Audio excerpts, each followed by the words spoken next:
Hello, everybody. Sage here. I wanted to do a reading regarding the Chris Watts case and the legal system, specifically the DA, regarding uh, what happened with this case. I'm not going to mention his name. He has a tendency to shut other channels down and bully them. So, well, I know for sure he did one. I think he was able to put the video back up. But I just am gonna, you guys know who I'm talking about. So I'm just gonna leave it at that. Who this reading is gonna be about. And I just feel it's kind of important. Just how this case was handled. Why was it handled this way? Um, and what are the repercussions now regarding how this case was handled, because we all know the Chris Watts case, everything, excuse the language, but everything just turns to shit when um, this case is involved. Anything that touches this case just turns to crapola. So anyway, I did shuffle before I began this video. I'm using the Bluebird Lenormand deck, utilizing the Grand Tableau spread. I do not do reverse cards. Um, so anyway, let's just look into this.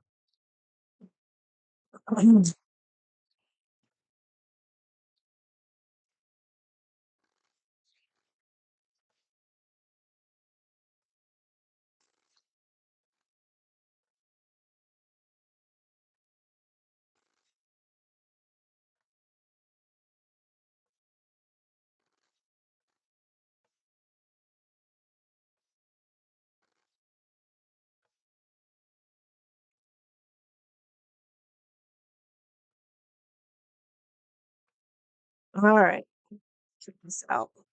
Ooh, discontent. It's the first one that comes up.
And again, I'd like to say, like I have to say before all my videos, all alleged, my opinion, not facts.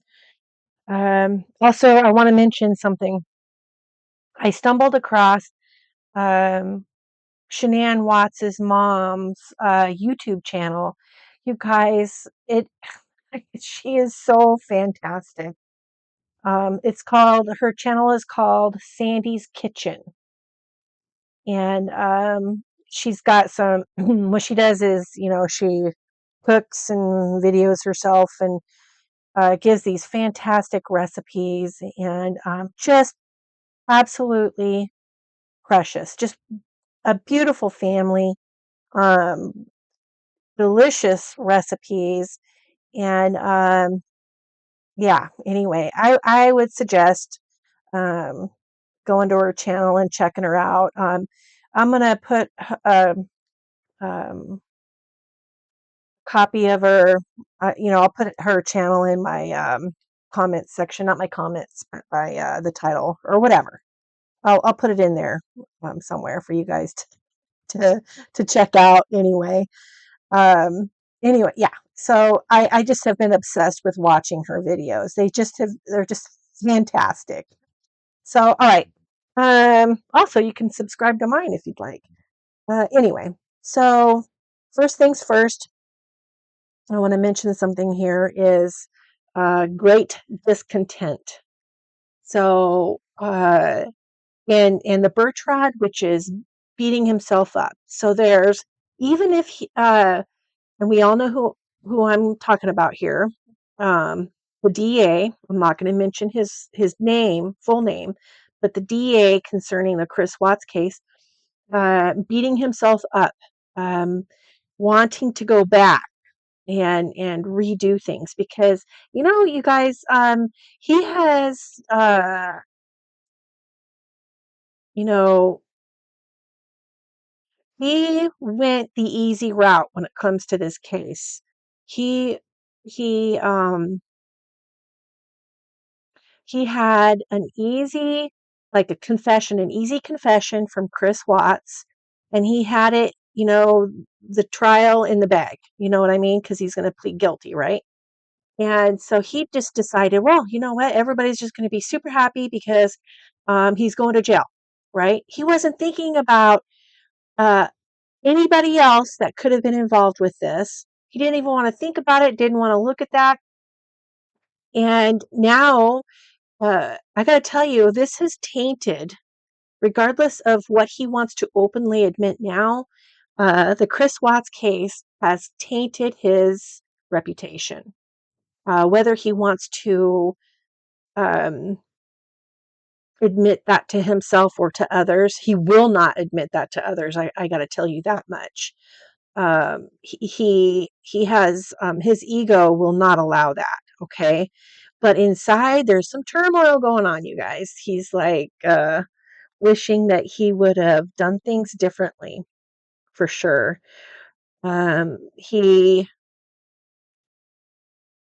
He's got friends in higher places that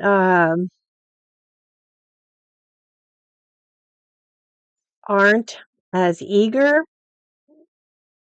I mean, this is quite the stain on his career because it's so obvious that everything wasn't looked into enough regarding this case. He just pushed it through. And so currently, with his mindset the way it is, he's got this before this case happened, that he was on top of the world and everything he did just turned to gold, right? I mean, there were some things that he was able to get away with. Um, I feel like when it comes to like other law enforcement officers and whatnot, he was more. Um, he it's like he allowed them to get away with more than what they should have. He had their backs, but um, when it comes to strictly what's right and what's wrong, I almost feel like he blurred those lines a lot for people, you know, in order to gain favor. But now, now there is some doubts clouding his mind. He's second guessing himself more than what he normally does. um, he he's watching himself more intently when it comes to the decisions that he's making regarding people because he's getting um, like people want favors from him, but now he's got to be super careful because he's being watched. You guys, the public is watching him a lot closer now.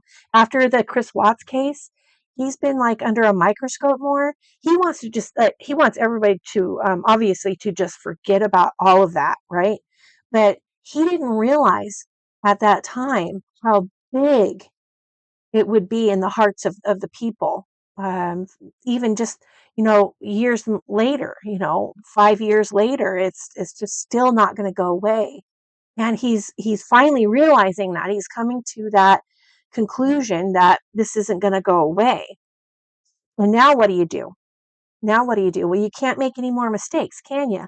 You can't show favoritism anymore. You can't go the easy route anymore. You have to make sure that you toe the line. And he don't like it. He does not like towing that line, you guys. He likes being able to do what he wants to do in order to get ahead. It's all about getting ahead with this guy. And now he's not as confident as he was before. Not at all. Yeah. So I want to show something here. Um, Here is the book, which is information is over the coffin. And so there is more information, withheld information regarding the Chris Watts case. You guys, and there, I,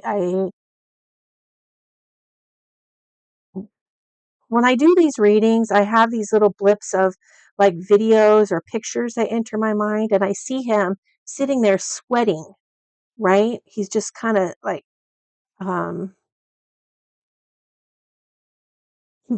he's very on edge when it comes to this case. And that's not going to go away, Mr. DA. It's not going to go away. It's only going to it's just going to continue on, because what happened with the Chris Watts case, well,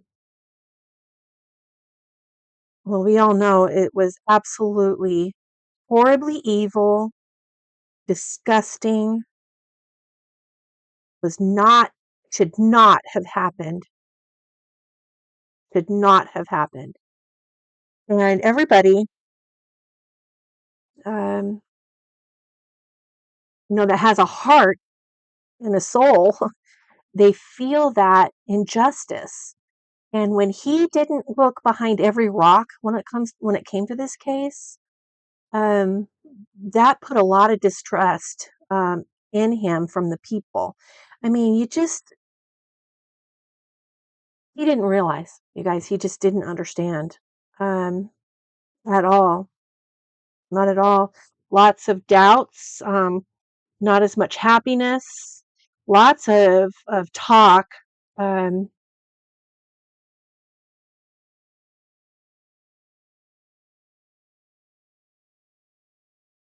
it looks like he's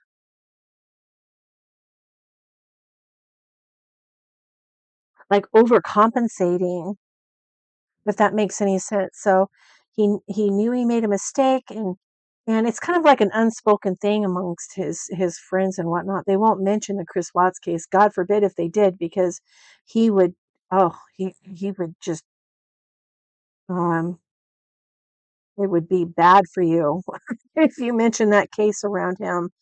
Um but he kind of senses that undercurrent of knowing from his coworkers and the people he works with, and it's it's almost like bordering on, I don't want to say paranoia, but he definitely feels like he's got to overcompensate now, and his confidence level is not as great, which is, what, this is what happens, when you take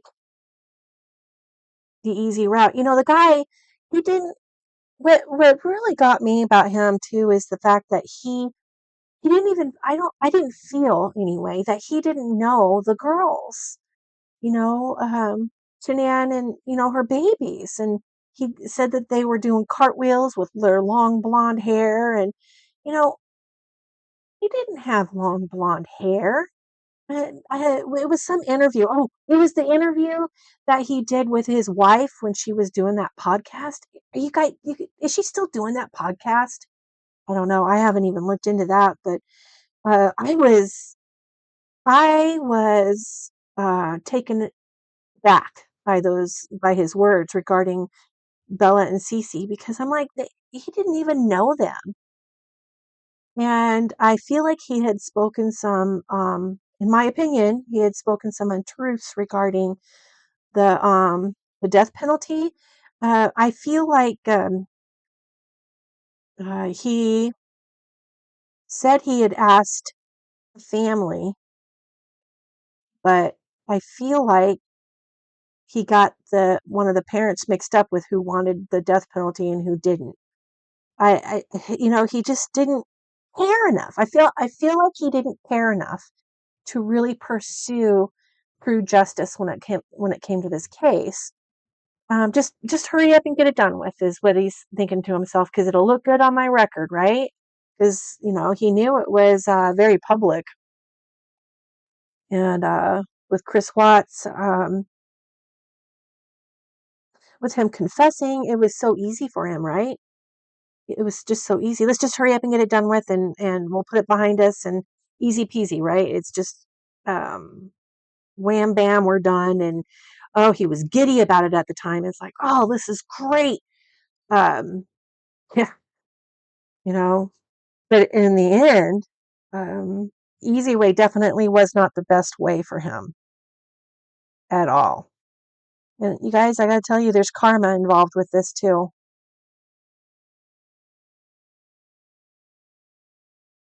He's going to bring karma upon himself regarding this. There's always got to be that balance, right? There's always got to be that balance. Um, and the scales have definitely been unbalanced for way too long, way too long. So when that usually happens, if it doesn't concern even like the Chris Watts case, what'll sometimes happen is that the karma will balance itself in a different way, like in a different case. So I half suspect that when his karma comes back on him, there's going to be some exposure, some shame, some public shaming involved, and a revealing of his true self. So um, it's a battle right now. So he's got the crossroads between the cross, which is despair and suffering, and the increasing of suffering. The fox is next to that, which is thinking with your brain, thinking only with your brain and not your heart. But underneath the fox is the heart. And so he doesn't have, okay,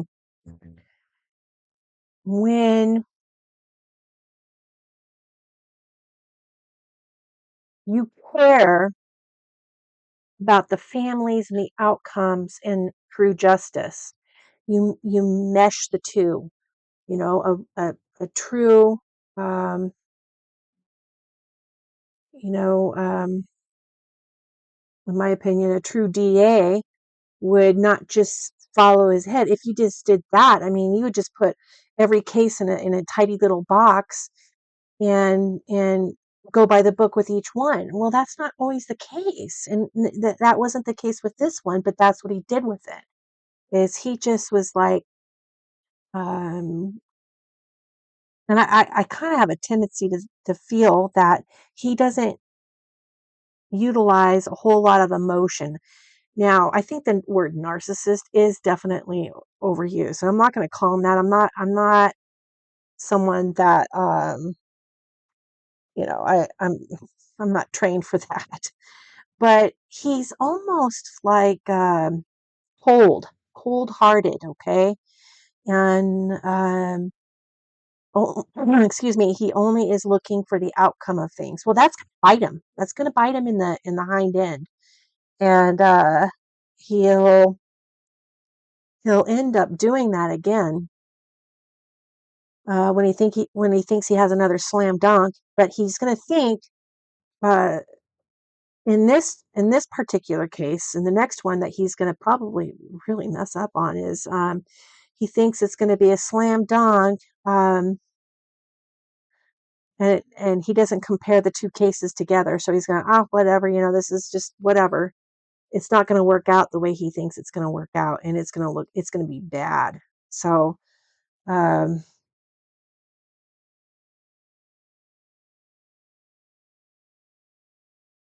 his credibility, his integrity, it's all going to go downhill.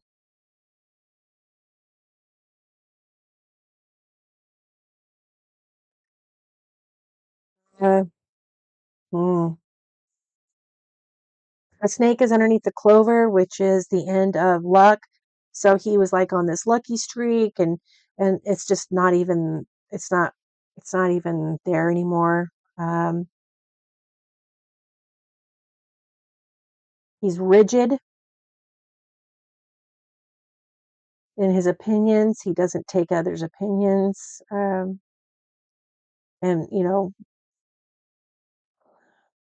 he just thinks he's like, I got to stay on track, and this is my opinion. He's what do you call that? Tunnel vision, right? But he's thinking more about it now because of what happened. However, that's not going to do him much good later on anyway. It's just going to, like I said, it's going to bite him in the hind end. Uh, Lilies in the birch rod. Peace and tranquility is disrupted. Yeah. Yep. I In one of my other readings, I had seen him either not becoming the next DA. I mean, there was like an interruption of it, right? Um, Someone had said that there's nobody running against him, but I don't, it's almost like, I don't know. I feel like there's going to be some type of a disruption later on in his career. No specifics are coming in, but it's an interruption. So, um, and really truly, um, in my opinion, I feel like it's been a long time coming. That's my opinion. All right. Well,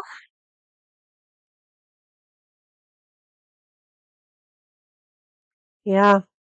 So to recap, because of this case, like I said in the beginning, everything this case touches just turns to, you know, crapola. Because of this case, um, the PD, people don't look at the police department like they used to, the legal system in general like they used to. Definitely not the DA. The DA, oh my goodness, oh my goodness. Um, the only way he would win is if no one absolutely, ran against him because there's no other choice, right? How is that a real good win? I think that's how he won before, right? Yeah. Anyway, but I do feel like there's going to be a disruption later on regarding his career and what he's doing. So that's good. I mean, unless he redeems himself, which I don't see him doing. But we can always have hope, right? Just redeem yourself and whatever you can do, do. I don't know what he can do, you guys. I mean, it's been 5+ years, and he's already, um, stamped out whatever he possibly could. You know, telling people to please don't. You guys, what also got me so upset was him telling people, a message to the people that were writing him about the Chris Watts case, that he wants them to stop doing it. Just stop doing it. You know what? That's all right. All right is to write letters and tell them, what we think, and how does he who does he think he is? I mean, really? I mean, he's working for the people, and the people are speaking, and all he wants to do is say, to tell him to be quiet about it. I couldn't even believe that when I heard that coming out of his mouth on his wife's podcast. So anyway, I mean, it looks like it's kind of, getting to him, everybody writing him. I don't think it's slowing down anytime soon either. So, I mean, so anyway. All right. Well, this was interesting. It's not surprising. It's definitely interesting. So just keep an eye on things, see what the DA is going to be doing. All right, everybody. Thank you. Peace out. Hey, subscribe, like, and share if you vibe to this. Thanks. Bye bye.